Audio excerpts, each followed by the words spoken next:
My name is Millie Fontana. I'm 23 years old, and I am a donor-conceived child of lesbian parents. I stand here with support from all three of my parents.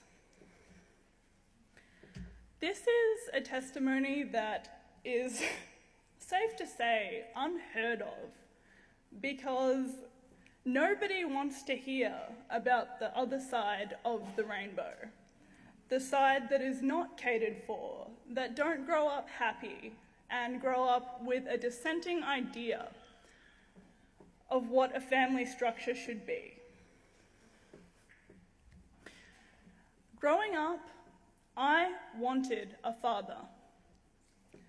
I felt it within me that I was missing a father before I could even articulate what a father was. I knew that I loved both of my parents, but I could not place my finger on what it is I was missing inside myself.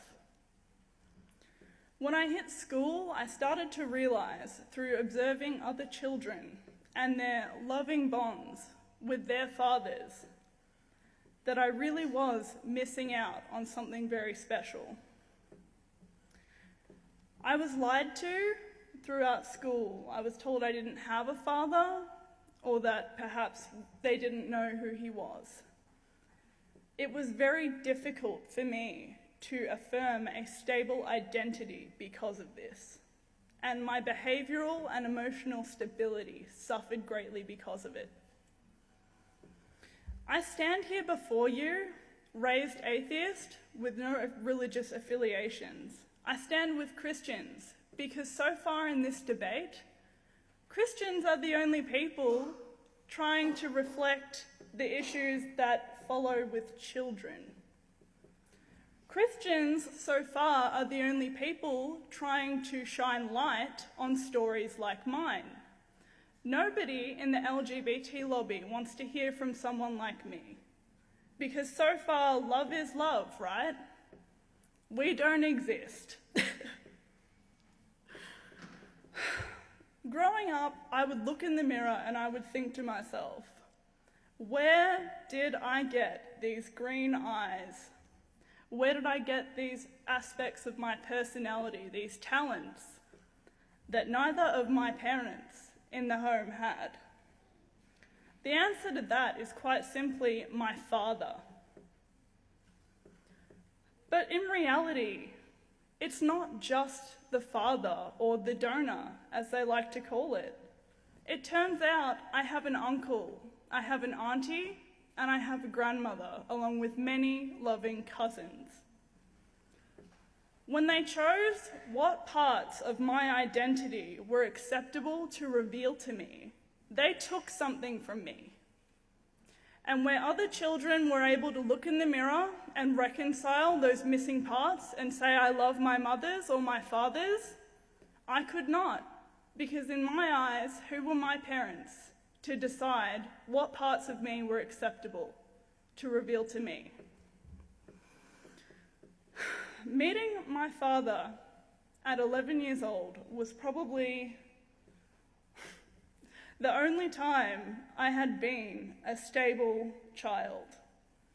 I saw for the very first time who I was. I looked into his eyes and I thought, that is the missing part of me. Not because I'd fantasized about having a father, but because I could put a face to who I was.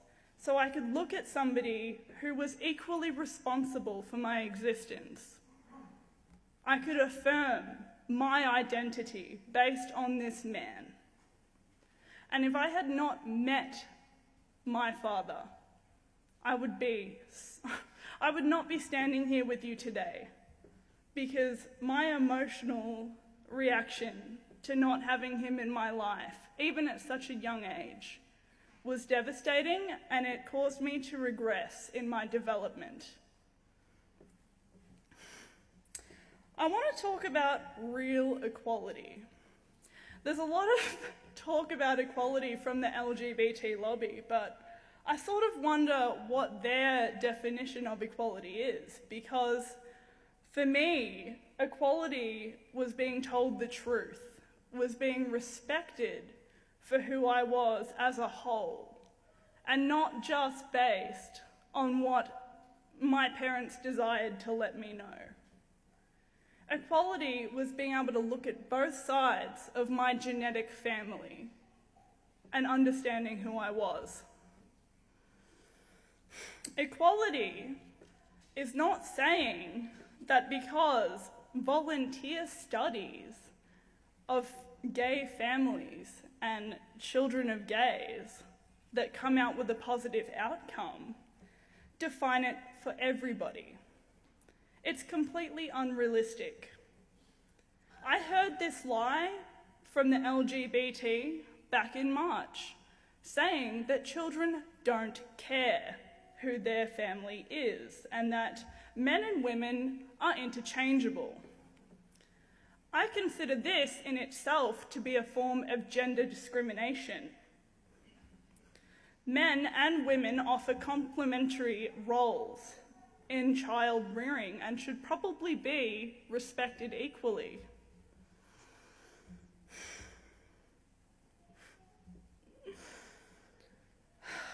It's funny the way that the gay lobby talks about homophobia. I've had stories of gay friends of mine coming to me and explaining that other gay people have called them homophobic because they would ideally prefer to raise children with a mother or a father. How utterly ridiculous.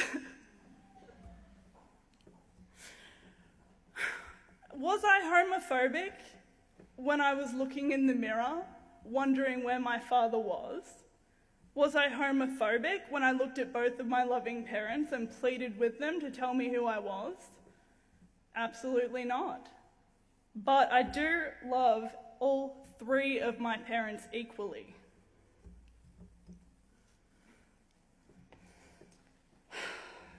My mother pitched a question to me the other week. She said to me, "Millie, what if my partner and I were able to be married? What if we had that stable household environment that everybody else has?" And I answered the question very simply. It was basically answered with another question, which would have been, how would psychologists have treated me for my underlying issues of fatherlessness if to acknowledge fatherlessness was a form of discrimination? How would any physician under threat of legal action have treated me under that circumstance? It was met with silence. Nobody thinks about this before we rush ahead to marriage. This is an extremist minority that are pushing, from my opinion, what seems to be extinction of gender in itself. I don't see gender equality. I see a pitch to get rid of gender altogether.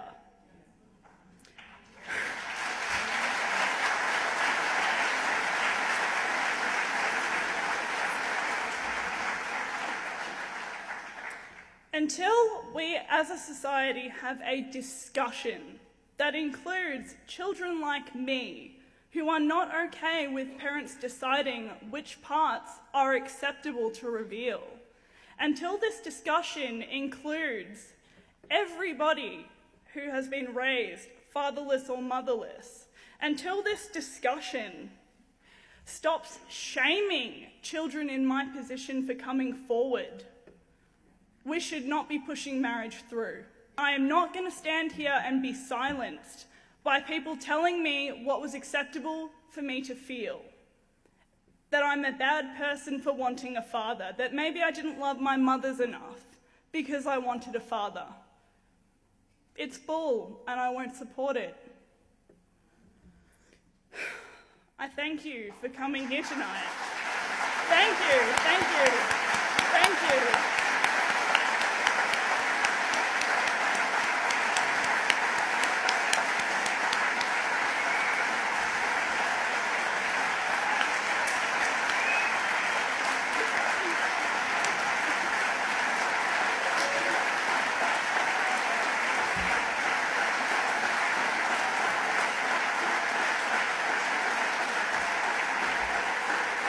finish, thank you so much for the standing ovation, but I just want to say that it's really great to see everybody here in support of the same cause, because everybody deserves a voice, and I won't stand here and let people shame Christians or anybody of faith, just based on faith, for standing up for children, because it's ridiculous.